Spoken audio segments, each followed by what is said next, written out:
Alright, so this way the people news. Alright, this video is without prejudice and without recourse. Okay? Reserving all my rights. I'm not an attorney, I'm not giving legal advice. Okay?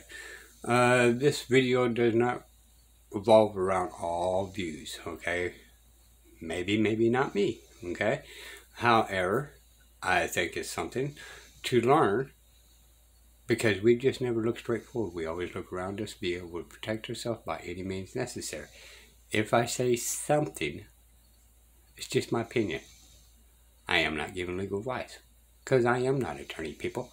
Alright? This is more along the lines kind of give backstory of our Fourth Amendment. Y'all, and really know the true nature. Alright. These provisions that I discuss in the book are provisions that are more or less known to the public, or known to the public to one degree or another, but that we can more fully understand if we know the stories behind them.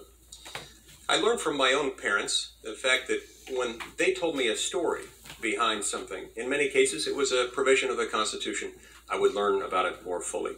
The Constitution was something that we discussed in our household. When I was a child, my father was a professor of constitutional law, and I didn't realize that that was unusual. I think I was 30 before I realized not every family discusses the presentment clause over dinner. But it is nonetheless the kind of discussion that we, as Americans, of all political persuasions, of all backgrounds, need to be having these kinds of discussions, because they make our public discourse and dialogue more robust. And to the extent we understand these provisions, we will defend them, we will assert our rights under them, and they will be more meaningful to us. The first of the provisions I'd like to discuss with you today is the Fourth Amendment. The Fourth Amendment has a long and storied history and tradition in America, one that predates our existence as a country. The interests protected by the Fourth Amendment can, in many respects, be traced back to a man named John Wilkes, who was a member of Parliament in the mid to late 1700s. John Wilkes was a patriot. He loved his country. He even loved his king, even though he was inclined frequently to criticize his king. At the time John Wilkes was serving in Parliament, it had become common to have these political news magazines called weeklies. Weeklies were frequently read in taverns and saloons and homes across England, and these weeklies would discuss the public affairs of the day. In many instances, they would discuss the policies of the Parliament and the King. In some circumstance, they would even be critical of certain policies. But they had a certain rule. There was a certain, almost unwritten rule. You don't ever criticize the King. You might criticize his ministers. You might criticize one or more policies, but you never, ever criticize the king or even come close to it. It just isn't done. John Wilkes eventually became bored with the weeklies that were popular in England, the most prominent of which was known as the Briton. And so in an act of symbolic protest against what he saw as a lackluster political debate, he started a new weekly, which he called the North Briton.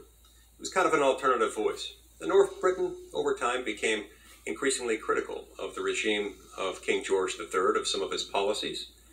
And eventually, with the publication of North Briton number 45, the administration of King George III decided that John Wilkes had crossed a line. With the publication of North Briton number 45, John Wilkes found himself under arrest. He was arrested because of his involvement in this. Now, the interesting thing about how this was carried out was that the arrest warrant and the warrant to search Mr. Wilkes and his home never named John Wilkes.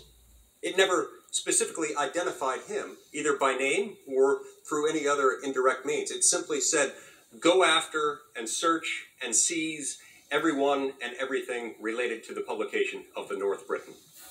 Go after it, go find it. This was an approach that was referred to as a general warrant. It was the kind of thing that had already been outlawed in Great Britain. It was against the law. And John Wilkes knew this, even though he also understood that in many instances, the wielding of executive power is a little bit like the holding of property, in that possession is 9/10 of the law. He knew that he was not in a favorable position of bargaining power, and yet he also understood that he needed to assert his rights. He argued quite aggressively in court and eventually won his release from jail. He was...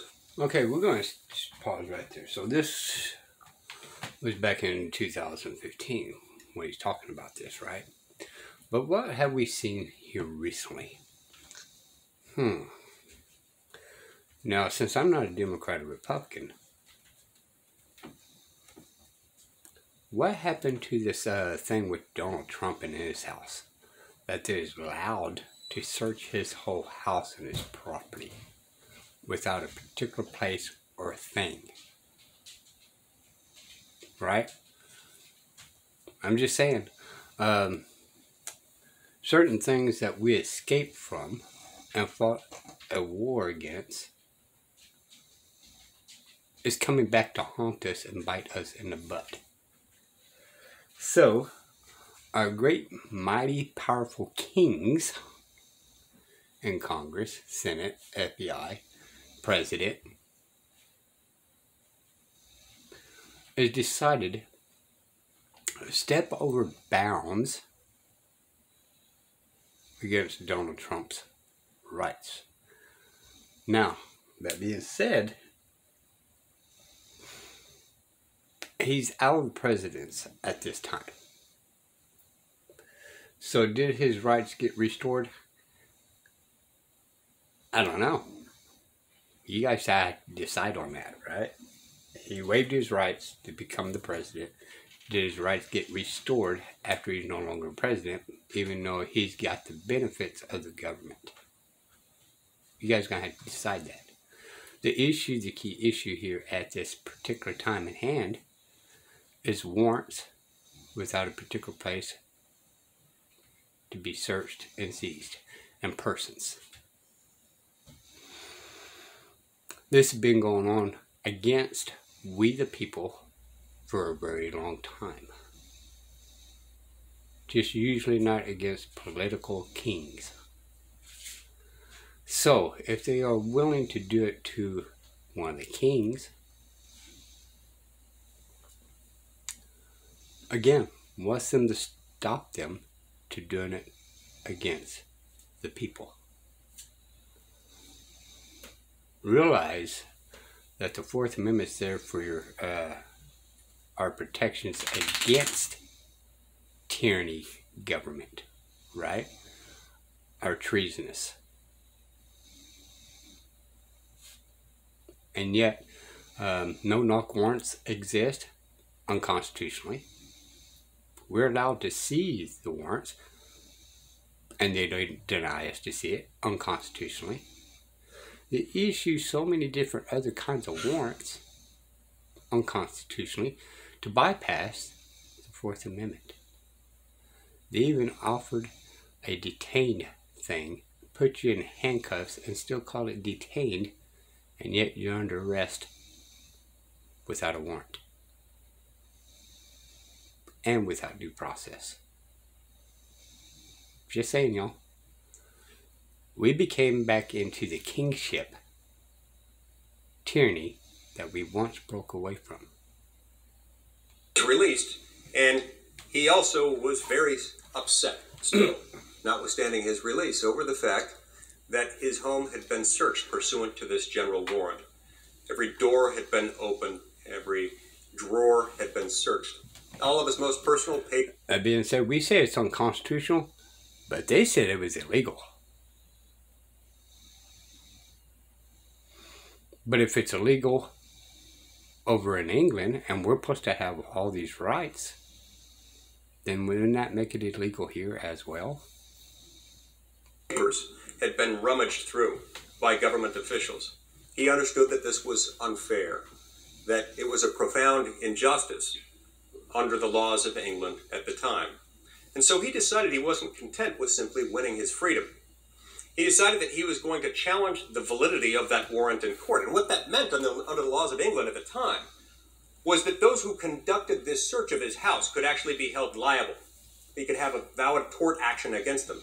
he could recover damages against them if he could prove that they acted unlawfully, if he could prove that this warrant was invalid, that it was unlawful. He brought his case to court, and recognizing that... Let's stop right there. They can go to the courts and make a claim with the torque. But the key issue at this point in time is, should he have to? All these things are going on against we the people. Should we have to follow torque against the government for doing things unconstitutionally?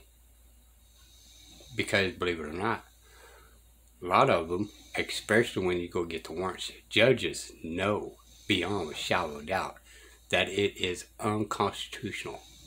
So therefore, that judge literally knew and intentionally violated people's constitution by bypassing the Fourth Amendment. Initially, when he was released, he wasn't released under the idea that the general warrant was invalid, because the judge who handled the case chose to deal with it on a technicality. As a matter of parliamentary privilege, he ordered the release of John Wilkes. So in his civil case, he argued very aggressively and ultimately victoriously that the officials who conducted this search had acted unlawfully because the warrant itself was invalid.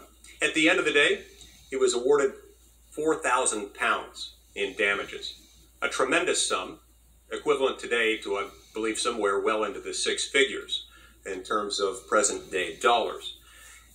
But that victory, the financial victory, the economic component of the victory, was only the tip of the iceberg as far as what it meant. You see, because in the course of winning his freedom initially from being jailed, and then in the course of successfully trying his civil action, John Wilkes became a folk hero in England.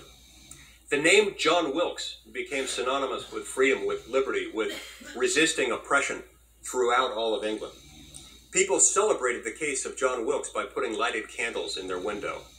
And you couldn't go within 15 miles outside of London without seeing candles lit in every window. Even people most loyal to the king had a lit candle in their window for fear of being the victims of a pro-John Wilkes mob. The number 45, representing the North Britain 45, the offending publication, became a symbol of this resistance movement. This would be the equivalent to some of the things that you saw if you read the Hunger Games series. People resisting an oppressive government. And so all over England, the number 45 was written on the doors of taverns, of saloons, on the doors of carriages, and of homes. People celebrated the number 45 by buying drinks for 45 people in their local bar. The number 45 became synonymous with John Wilkes, and the name John Wilkes became synonymous with the cause of liberty, initially in England, ultimately in America as well. We have counties and cities and towns that were named after John Wilkes during the American colonial period, honoring his contribution to the cause of liberty. Interestingly enough, the judge who ruled in his favor was later given the title of Lord Camden, and that, interestingly enough, was the name given to the railroad intersection that later became Camden Yards, where the Baltimore Orioles play. So Lord Camden even also became famous as a result of this struggle. People everywhere understood that John Wilkes represented each of them, that if his liberty was threatened by the use of general warrants and by the indiscriminate searching of homes without specifically identifying the targets to be searched and to be seized by the warrant, that no one was free. Thus, John Wilkes became the everyman around whom people rallied on both sides of the Atlantic. We're going to go ahead and end it there, y'all. Now sit and think about this for a second. You heard me a couple of videos back with another guy where the storm clouds are gathering, right? If they violate your Constitution, they're also violating mine. And this is what they're saying back in England about these warrants that's unconstitutional today. The difference is when a man actually fought against the government and won his case, people rallied and was happy he won. But if I fought the government and won this, nobody cares.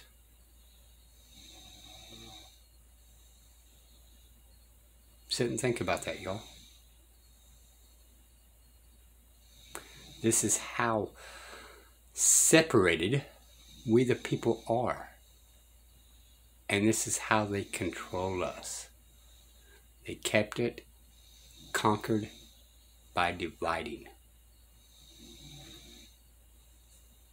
If we actually start celebrating people's wins all over the place, then the government really has no control or say about these things, right? But I win.